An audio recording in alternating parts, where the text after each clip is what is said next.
Salute Bharat. നമ്മളോടൊപ്പം മുതിർന്ന മാധ്യമപ്രവർത്തകൻ KG ജ്യോതിർഘോഷാണ്. സാർ സ്വാഗതം.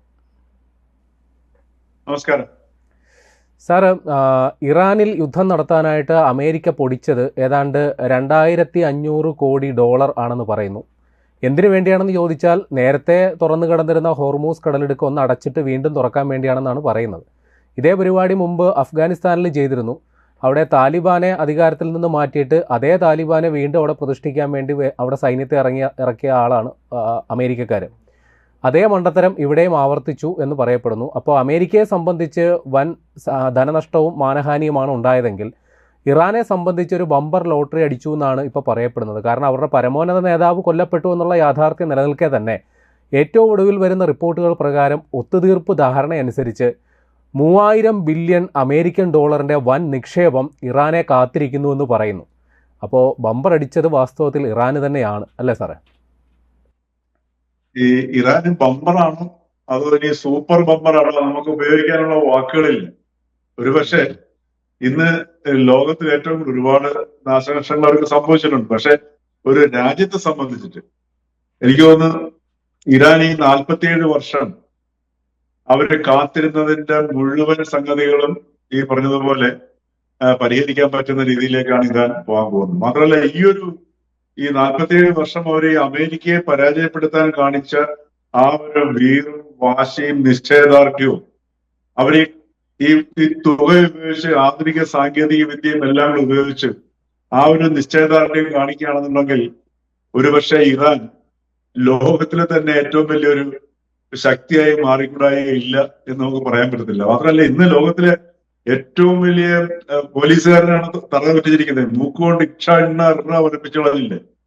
അപ്പൊ അതുകൊണ്ട് ഇറാനെ സംബന്ധിച്ചിട്ട് അതിഗംഭീരമായ ഒരു ബമ്പർ ഇതാണ്. പിന്നെ എന്തുകൊണ്ട് ട്രംപ് ഇതിന് പോയി എന്നുള്ളൊരു ചോദ്യം നമ്മളെല്ലാവരെയും അലട്ടുന്നൊരു സാധനമാണ്. ആദ്യം ട്രംപ് അവിടുന്ന് സൈന്യത്തെ അയച്ചോ പറഞ്ഞത് ഇറാനിൽ ഞങ്ങൾ 4 ദിവസം ആ 4 ദിവസം കൊണ്ടവിടെ ഭരണമാറ്റം ഉണ്ടാക്കാൻ പോവാണ് എന്ന് പറഞ്ഞു. ആദ്യ ദിവസം തന്നെ ഏതാണ്ട് 48 മണിക്കൂർ മുമ്പ് തന്നെ അവിടുത്തെ സകലരുടെയും തലയരിഞ്ഞു. അപ്പൊ ഇനി 2-3 ദിവസത്തെ കാര്യമുള്ളൂ. അപ്പൊ അന്നേരം ഈ നാറ്റോ സഖ്യകക്ഷികളടുത്തും അതുപോലെ തന്നെ UK ബ്രിട്ടനോടൊക്കെ പറഞ്ഞു നിങ്ങൾ സഹായിക്കണമെന്ന് പറഞ്ഞു. അപ്പൊ ബ്രിട്ടൻ പറഞ്ഞു ഞങ്ങൾ നോക്കട്ടെ എന്ന്. അപ്പം ട്രംപിന്റെ മറുപടി നിങ്ങൾ നോക്കിയിരിക്കുകയാണെങ്കിൽ 2-3 ദിവസങ്ങളിൽ നിങ്ങളുടെ ആവശ്യമൊന്നും ഇല്ലാന്ന്. അപ്പൊ ആ ഒരു അവസ്ഥയിൽ മാറി ഭരണമാറ്റം എന്നുള്ള പദ്ധതി മാറി. ഇപ്പൊ ഏറ്റവും ഒടുവിൽ ട്രംപ് പിടിച്ചു നിൽക്കാൻ ശ്രമിക്കുന്നത് അമേരിക്കൻ ജനതയ്ക്ക് ഒരിക്കലും ഭീഷണി ഉണ്ടാവാത്ത രീതിയിൽ ആണവ ആയുധം നിർമ്മിക്കുന്നതിൽ നിന്ന് ഇറാനെ പിന്തിരിപ്പിക്കാൻ കഴിഞ്ഞു എന്നുള്ളതാണ് ഇപ്പൊ ട്രംപ് അടിച്ചേൽപ്പിക്കാൻ ശ്രമിക്കുന്നത്. അതേസമയം നമ്മള് ട്രംപിന്റെ ഈ ഏറ്റവും ഒടുവിലത്തെ ഈ ദിവസങ്ങളിൽ വന്നതില് ഒരു പത്രസമ്മേളനത്തില് അദ്ദേഹം ഒരു കാര്യം പറയട്ടെ. Primarily I am a businessman. പല സന്ദർഭങ്ങളിലും പറഞ്ഞിട്ടുണ്ട്. എങ്കിലും ഒരാഴ്ചക്ക് മുമ്പുണ്ടായിരുന്ന ഒരു പത്രസമ്മേളനത്തിലാണ് അദ്ദേഹം പറഞ്ഞത് primarily I am a businessman. അപ്പൊ അവിടെയാണ് ഒരു സംശയം വരുന്നത്. കാരണം ഈ ട്രംപിന്റെ ഇപ്പം പെന്റഗണിന് പുതുതായിട്ട് അനുഭവിച്ച ബില്യൺസ് ഓഫ് ഡോളേഴ്സ്, അതേപോലെ 43 യുദ്ധവിമാനങ്ങൾ അമേരിക്കയ്ക്ക് ഏറ്റവും ഒടുവിൽ തകർന്നു, ഈ അപ്പാച്ച ഉൾപ്പെടെ. അപ്പൊ ഇതെല്ലാം അവിടെ ചെലവഴിക്കപ്പെട്ട ഉൽപ്പന്നങ്ങൾ മുഴുവൻ അമേരിക്കൻ ആയുധ കമ്പനികളിൽ ഉണ്ടാക്കിയ ഉൽപ്പന്നങ്ങളാണ്. അപ്പൊ അമേരിക്കൻ ആയുധ കമ്പനികളുമായിട്ടും ഈ ട്രംപിന് അല്ലെങ്കിൽ അവിടുത്തെ ഡീപ് സ്റ്റേറ്റിന് വളരെ അടുത്ത ബന്ധമുണ്ട്. അത് വെച്ച് നോക്കുമ്പോൾ ഇത്രയും ബില്യൺ ഡോളേഴ്സ്, ആ ഡോളേഴ്സ് അവിടെ ഇപ്പൊ 2500 ബില്യൺ ഡോളർ ചെലവായി എന്ന് പറഞ്ഞു കഴിഞ്ഞാൽ അത് മുഴുവൻ ആയുധങ്ങളും മറ്റു സംഗതികളായിട്ടാണ് ചെലവായിരിക്കുന്നത്. പെന്റഗണിന്റെ ചെലവാണ്. അപ്പൊ അതിനകത്തൊരു നല്ല വിഹിതം ആയുധ കമ്പനികളിലൂടെയും അല്ലാതെയും ട്രംപിന് കിട്ടിയിട്ടുണ്ടാവണം. അതാണ് ട്രംപിന്റെ ലാഭം.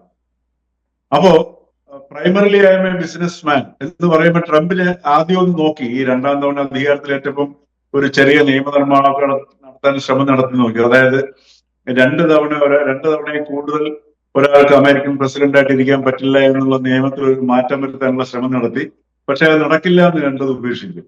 അപ്പൊ ട്രംപിനെ സംബന്ധിച്ച് ഇനിയുള്ള കാലം എന്ന് പറഞ്ഞു കഴിഞ്ഞാൽ അദ്ദേഹത്തിന്റെ റിയൽ എസ്റ്റേറ്റ് എക്സ്പാൻഷൻ ആണ്. ഇപ്പൊ ഗാസ ഒരു വലിയൊരു പ്രോജക്റ്റ് ആണ്.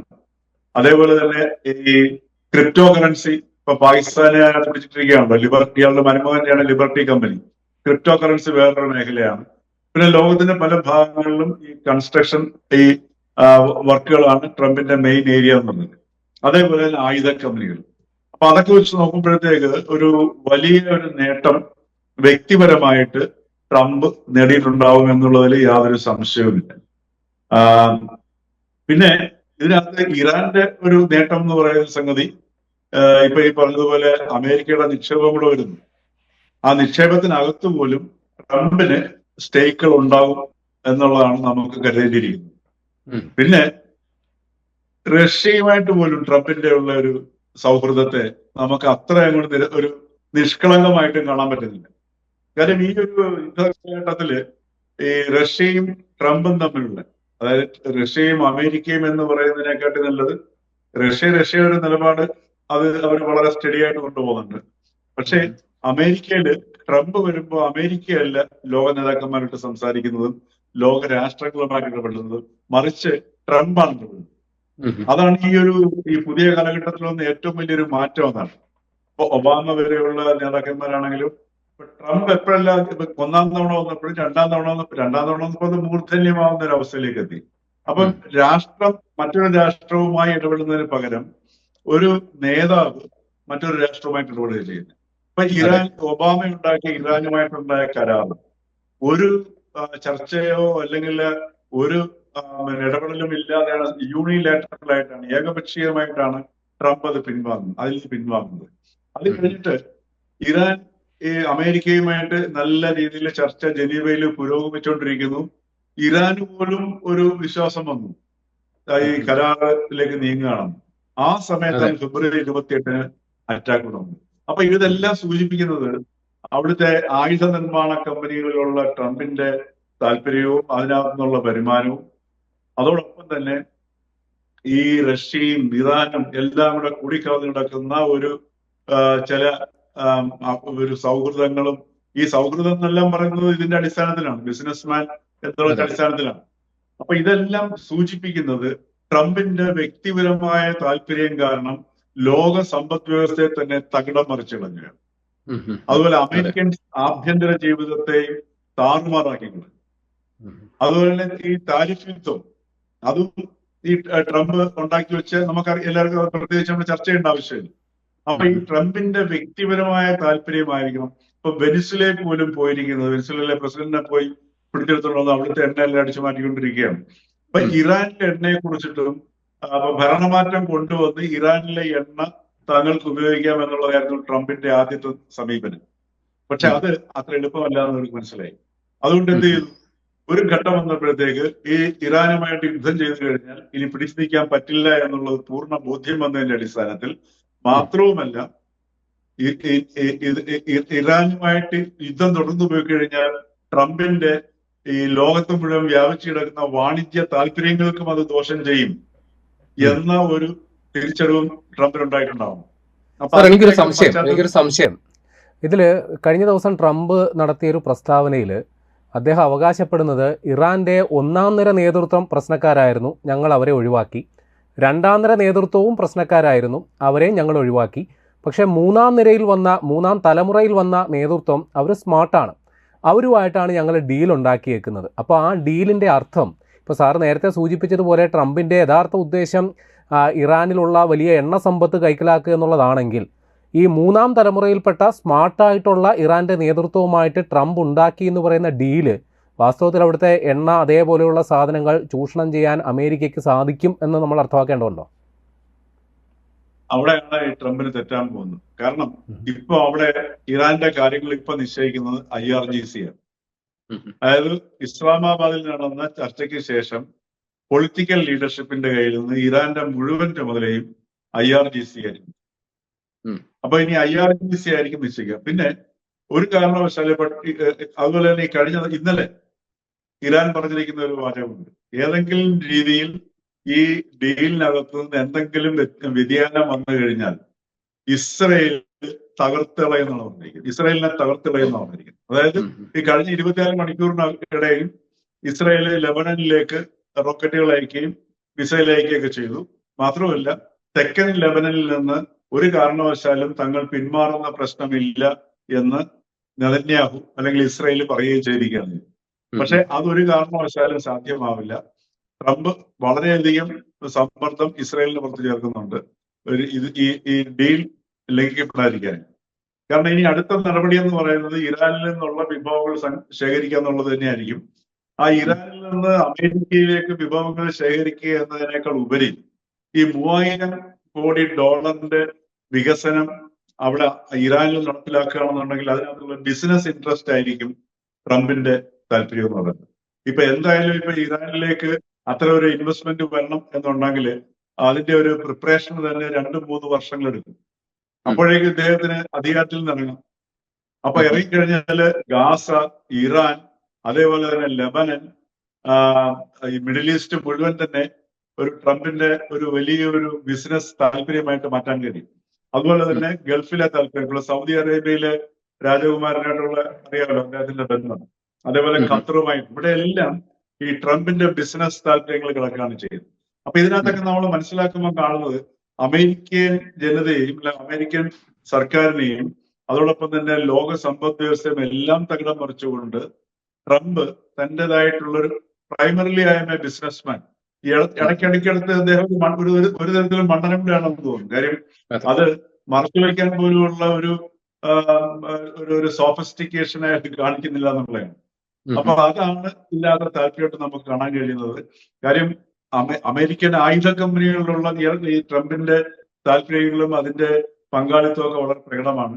അപ്പൊ ഈ ഒരു വ്യക്തിയുടെ താല്പര്യം കൊണ്ട് ഈ 21ാം നൂറ്റാണ്ടിന്റെ ആദ്യ പാദത്തിന്റെ അവസാന കാലഘട്ടത്തിൽ ലോകത്തിന് മുഴുവൻ ഒരു വ്യക്തി തന്റെ താല്പര്യത്തിന് വേണ്ടിയിട്ട് എന്താ പറയുക ഇളക്കി മറിക്കുന്ന ഒരു ചിത്രമാണ് ഇപ്പൊ നമ്മൾ കാണുന്നത്.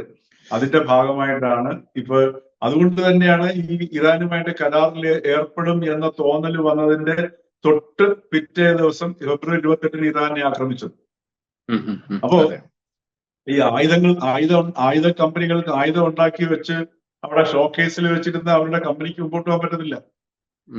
അതിന് ചെലവുണ്ടെങ്കിലേ പറ്റത്തുള്ളൂ, അല്ലേ? ചായക്കടയിലാണെങ്കിൽ പോലും. സാറേ, മറ്റൊരു കാര്യം കൂടി ചോദിക്കാനുണ്ട്. കാര്യം ഇപ്പോ ഇറാനുമായിട്ട്, അതായത് തലേ ദിവസം രാത്രി വരെ ഞാൻ ഇറാനിൽ വലിയ ആക്രമണം നടത്തും എന്ന് പ്രഖ്യാപനം നടത്തിയ ട്രംപ് പെട്ടെന്ന് അതിൽ ഗിയർ ഡൗൺ ചെയ്ത് ഒരു ധാരണയിലേക്കൊക്കെ എത്തുന്നു. അപ്പോൾ അതിൻ്റെ പിന്നിൽ അമേരിക്കയിലെ ചില രാഷ്ട്രീയ കാരണങ്ങൾ കൂടി ഉണ്ട് എന്നുള്ള ചില റിപ്പോർട്ടുകൾ വരുന്നു. അവിടെ ഒരു ഇടക്കാല തെരഞ്ഞെടുപ്പ് വരാനിരിക്കുന്നു. ട്രംപിൻ്റെ നിലവിലെ ജനപ്രീതി വെച്ച് നോക്കുമ്പോൾ റിപ്പബ്ലിക്കൻ പാർട്ടിക്ക് അതൊരു കൈപ്പേറിയ അനുഭവമാകാൻ സാധ്യതയുണ്ട്. അങ്ങനെയാണെങ്കിൽ റിപ്പബ്ലിക്കൻ പാർട്ടിയുടെയും ട്രംപിൻ്റെയൊക്കെ രാഷ്ട്രീയ ഭാവി, അത് ഇറാൻ യുദ്ധം എത്രത്തോളം അതിൽ സ്വാധീനം ചെലുത്തും? മിഡ് ടേമിന് ഒരു അതിശക്തമായ തിരിച്ചടി നേരിടാൻ പോവാണ്, ഒരു സംശയം വേണ്ട പേര്. ഈ നവംബറിൽ നടക്കുന്ന മിഡ് ടേമിലും അതേപോലെ ഇപ്പൊ ഡെമോക്രാറ്റിക് പാർട്ടിയുടെ നിലപാട് ചിന്തിച്ചിട്ടുണ്ടോ? ഡെമോക്രാറ്റിക് എതിർക്കുന്നുണ്ട്, അവര് ശക്തമായി എതിർക്കുന്നുണ്ട്. റിപ്പബ്ലിക്കൻ പാർട്ടി അവരോടൊപ്പം ചേർന്നിട്ടുണ്ട്. അല്ല, ട്രംപിനെ വളരെ മൃദുലമായിട്ടാണ് ഇപ്പൊ ഡെമോക്രാറ്റിക് പാർട്ടി നേരിടുന്നത്. അതേ സമയത്ത് ഒബാമയ്ക്കെതിരെയും മറ്റ് ഡെമോക്രാറ്റുകൾക്കെതിരെയും ശക്തമായ ആക്രമണം ട്രംപ് നടത്തുകയും ചെയ്യുന്നു. അത് ഡെമോക്രാറ്റിക് പാർട്ടി അത് നോക്കിയിരിക്കുന്നത് ഇയാൾ പരമാവധി വഷളാവട്ടെ എന്നുള്ളതാണ്. ഷോക്കിംഗ് കാര്യം വരുന്ന മിഡ് ടേമില് ഇത് കൃത്യമായിട്ട് അമേരിക്കൻ ജനതയ്ക്ക് വ്യക്തമാകട്ടെ. തങ്ങൾ പറയുന്നതിനേക്കാൾ ഗംഭീരമായിട്ട് ട്രംപിനെ അമേരിക്കൻ ജനതയ്ക്ക് മനസ്സിലാവുന്നു. അപ്പൊ അതുകൊണ്ടാണ് ഇപ്പൊ കോൺഗ്രസിനെ പോലും സമീപിക്കാൻ പറ്റാത്ത അവസ്ഥയല്ലേ ഇപ്പൊ ബജറ്റ് സാങ്ഷന് വേണ്ടിയിട്ട്. കാരണം ഈ 2500 ബില്യൺ ഡോളർ എന്തിനു വേണ്ടി ചെലവഴിച്ചു, ഉത്തരം പറയണ്ടേ? അപ്പൊ ഈ മിഡ് ടേം റിപ്പബ്ലിക്കൻ പാർട്ടിക്ക് ദയനീയമായിട്ട് നഷ്ടപ്പെടും എന്നുള്ളതില് ഒരു സംശയത്തിന്റെ ആവശ്യമില്ല. കാരണം പല കാരണങ്ങളും ആഭ്യന്തരമായിട്ട് അവരുടെ ഗ്യാസലിൻ പ്രൈസ് എന്നൊക്കെ പറഞ്ഞാൽ ഇപ്പൊ അമേരിക്കയ്ക്ക് ഓയിൽ ഉണ്ടെന്ന് പറയുന്നു, വെനിസ്വലയിൽ ഞാൻ വാങ്ങിക്കൊണ്ട് വരുന്നു എന്ന് പറയുന്നു. ഒരു മടിയില്ലാന്ന് പറയുന്നത് വെനിസ്വല ഇഷ്ടം പോലെ ഞങ്ങൾ കൊണ്ടുവരുന്നു. ഇതൊക്കെ ആയിട്ട് പോലും അമേരിക്കയിലെ ഗ്യാസലിൻ പ്രൈസസ് വല്ലാണ്ട് കുതിച്ചു കയറി. അതേപോലെ നിത്യോപയോഗ സാധനങ്ങളുടെ വില ഇപ്പൊ കഴിഞ്ഞ ദിവസം ഒരു റിപ്പോർട്ട് കാണുകയുണ്ടായി. ഒരു സ്ത്രീ അവിടെ ഒരു മരുന്നിന്, അത് ഞാൻ ഓൺലൈനിലാണ് കണ്ടത്, ഞാൻ ചെക്ക് ചെയ്തിരുന്നു, ഫാക്ട് ചെക്ക് ചെയ്തപ്പോൾ കറക്റ്റ് തന്നെയാണ്. അതായത് ഒരു മരുന്ന് അവർക്ക് ഒരു സർജറി നടന്നിട്ട് ഒരു മരുന്ന് ലഭ്യമാകുന്നതിന് 2000 അതോ 1000 അമേരിക്കൻ ഡോളർ ആണ് അതിന്റെ പിന്നെ പ്രൈസ് അമേരിക്കയിൽ അവര് അതിന്റെ വില പറഞ്ഞത്, മരുന്നിന്റെ വില. പക്ഷെ അപ്പൊ ആ ഡോക്ടർ അവരെ അഡ്വൈസ് ചെയ്തു, നിങ്ങൾ കാനഡയിൽ ആരെങ്കിലും ഉണ്ടെങ്കിൽ അവരോട് കോണ്ടാക്ട് ചെയ്യൂ, കോണ്ടാക്ട് ചെയ്ത് കഴിഞ്ഞാൽ ഇതിനെക്കാട്ടി വില കുറച്ച് കിട്ടും എന്ന് പറഞ്ഞു. അങ്ങനെ അവര് അത് ഇന്ത്യയിൽ ഇമ്പോർട്ട് ചെയ്യുന്ന ഒരു മരുന്നായിരുന്നു, അമേരിക്കയിൽ തന്നെ ഉപയോഗിക്കുന്ന ഇന്ത്യൻ ഫാർമസ്യൂട്ടിക്കൽ കമ്പനിയിൽ നിന്ന് ഇമ്പോർട്ട് ചെയ്യുന്ന ഒരു മരുന്നായിരുന്നു. അങ്ങനെ അമേരിക്കൻ ഈ ലേഡി കാനഡയിൽ ഒരു ഏജൻസിയെ കോണ്ടാക്ട് ചെയ്യും. അവര് പറഞ്ഞത് $25 തരണം, $10 അതിന്റെ വിലയും, $15 അതിന്റെ ഇറക്കുമതി ചെയ്യുന്നതിന്റെ ചെലവായിട്ട് ഞങ്ങൾക്ക് വേണമെന്ന് പറഞ്ഞു. അപ്പൊ അവർക്ക് അവര് ധൈര്യപൂർവ്വം കൊടുത്ത് $25, $1000 സ്ഥാനത്ത് $25. അപ്പോഴാണ് അവർ പറയുന്നത്, ഇത് എനിക്ക് പിന്നെ ഇന്ത്യയിലേക്ക് പോവുകയാണെന്നുണ്ടെങ്കിൽ എനിക്കൊരു വിനോദയാത്രയുമായി $10 എനിക്ക് ഈ മരുന്ന് ലഭ്യമാവുകയും ചെയ്യും. അപ്പോ ഈ രീതിയിലുള്ള ഒരുപാട് ആഭ്യന്തരമായിട്ട് അവരുടെ ഈ മരുന്നിന്റെ കാര്യത്തിലാണെങ്കിലും ആഭ്യന്തര ഉൽപ്പന്നങ്ങളുടെ കാര്യത്തിലാണെങ്കിലും ഒക്കെ ഈ താരിഫ് യുദ്ധം അവരുടെ ജീവിതത്തെ ഞെരുക്കി നാശമാക്കിയിരിക്കുകയാണ്. അപ്പൊ അതിനോട് പുറമെയാണ് ഇപ്പൊ ഈ വന്നിരിക്കുന്ന ഈ പശ്ചിമേഷ്യൻ യുദ്ധത്തിലേക്കും ട്രംപ് ചാടിപ്പോയത്. ഇവിടെ എല്ലാം ട്രംപിന്റെ താല്പര്യങ്ങളെ സംരക്ഷിക്കുന്നു എന്ന് മാത്രമേ. വ്യക്തിപരമായ താല്പര്യം. അദ്ദേഹം പറയുന്ന പോലെ primarily Trump is A business man. He is doing business and he is making profit. ലോകം മുഴുവൻ അനുഭവിക്കുന്നു. എത്രായിരം ജീവൻ നഷ്ടപ്പെട്ടു. അമേരിക്കൻ ജനതയും ദുരിതം അനുഭവിക്കുന്നു. അതോടൊപ്പം തന്നെ ട്രംപിന്റെ കാർമ്മികത്വത്തിൽ നമ്മൾ കാണുന്നത് അമേരിക്കൻ സാമ്രാജ്യത്തിന്റെ തകർച്ചയും കൂടെയാണ്. ശരി സാർ, നന്ദി. Thank you.